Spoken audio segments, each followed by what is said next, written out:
Welcome back, everybody. I am Josh Jarnagin. With the Clash happening tonight, that means another Speedweek is upon us, although in a slightly different format than ever before. With qualifying at night and the Clash on the road course, there are so many things different about this season.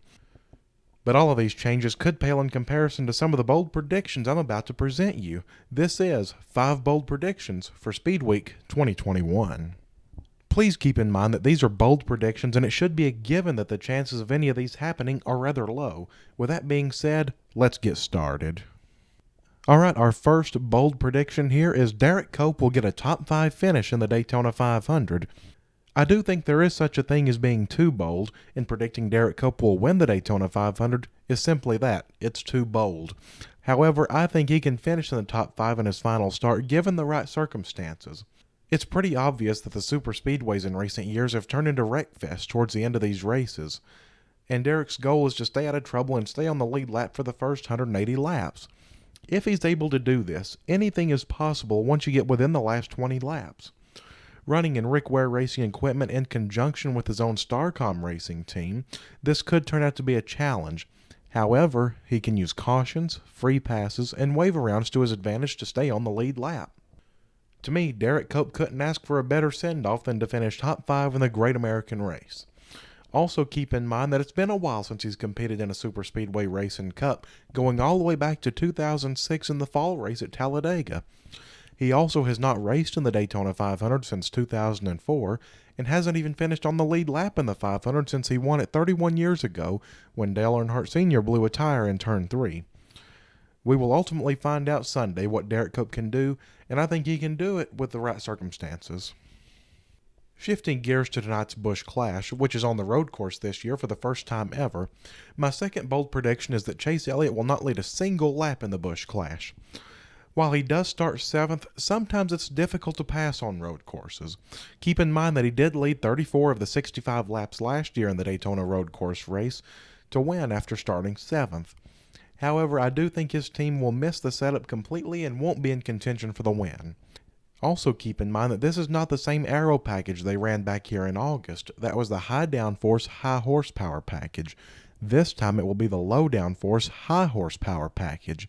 He's an excellent road course racer, so this isn't to say he won't be in the top 5, but I don't think he'll win the Busch Clash like so many people are just expecting him to do so. Some say he can use the momentum from the championship to win it, but he's raced numerous times since then, especially, on dirt and the Rolex 24, so that he's been in a lot of different cars since then. It will certainly be interesting, though, what he's able to do tonight, although I don't believe he will be hoisting the trophy at the end of the night.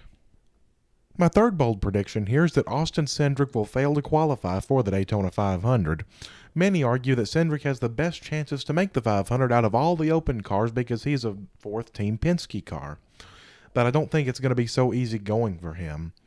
There looks to be 8 open teams entering the 500, meaning 4 of them will not make the show. The Penske cars qualified 11th, 23rd, and 27th in time trials last year, showing that they didn't have pole speed for the 500. Ryan Preece's teammate Ricky Stenhouse Jr. won the pole last year while Preece himself started in 17th. I think the Chevy engines will be powerful in qualifying, which could lock in drivers like Preece, Gregson, and Gralla. Ty Dillon and the Gaunt Brothers team could also lease a top-tier motor from TRD in an effort to make the race on time trials. These teams could make it hard on Cindric to time in. As for the duels, anything can happen in the duels. We've seen last year that Suarez seemed to be a lock until he made contact with Ryan Blaney, causing him to crash and ultimately fail to qualify for the Great American Race. My prediction is that Cindric will not be fast enough in time trials, and something will take him out of contention in the duels. Whether that's a mechanical issue or an accident, I don't know, but something is going to take him out of contention in the duels, and he won't be able to rely on his time in time trials to make the Daytona 500. My fourth bold prediction drops us down to the Xfinity Series that will run Saturday afternoon in the Beef It's What's for Dinner 300. My prediction is that Timmy Hill will win the Xfinity race. Carl Long is running Timmy in a Ford with a leased motor from Roush Yates Engines instead of one of their in-house Toyota motors. The team was very strong last year at Daytona, finishing 3rd.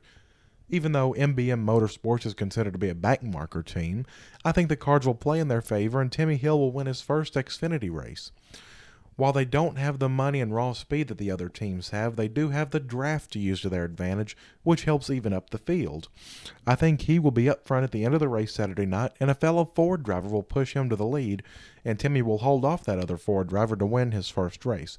I don't know which other Ford driver that will be. It could be Cindric, Ryan Sieg, or Riley Herbst, any of those, but I believe one of those is going to push Timmy Hill to the win.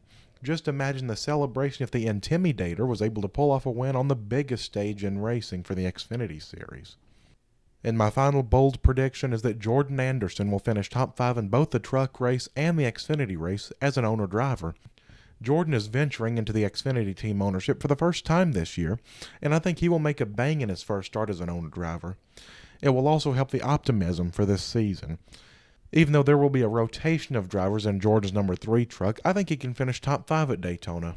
Remember, he was a front bumper away from winning this race a year ago, and I think he can improve his finishing position by 1 spot this year.